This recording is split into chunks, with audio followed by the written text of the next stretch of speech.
Tania report দেখে অনিরুদ্ধর দাদু কান্নায় ভেঙে পড়ল।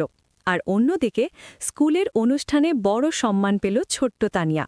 কিভাবে ঘটল সবকিছু জানতে হলে ভিডিওটি লাইক করুন আর চ্যানেলটি সাবস্ক্রাইব করে আমাদের সঙ্গেই থাকুন।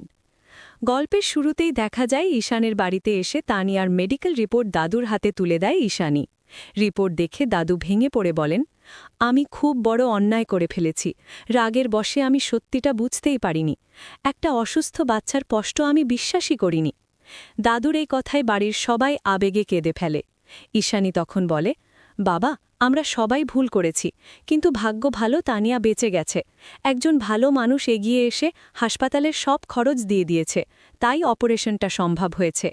এ কথা শুনে দাদু আরও অনুতপ্ত হয়ে পড়েন এবং বলেন, আমি নিজে গিয়ে তানিয়ার কাছে ক্ষমা চাইব।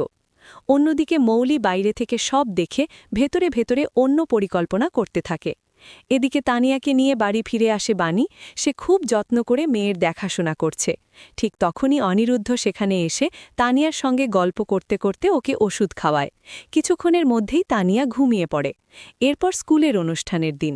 অসুস্থতা সত্ত্বেও পরীক্ষায় ভালো ফল করায় তানিয়া পুরস্কার পেতে যাচ্ছে। বাণী তাকে স্কুলে যায়। সেখানে বিদ্যুৎ দূর থেকে সব দেখছে। অনুষ্ঠান শুরু হলে একে একে সবাইকে পুরস্কার দেওয়া হয়। অবশেষে তানিয়ার নাম ঘোষণা করা হয়। সবাই হাততালি দেয়।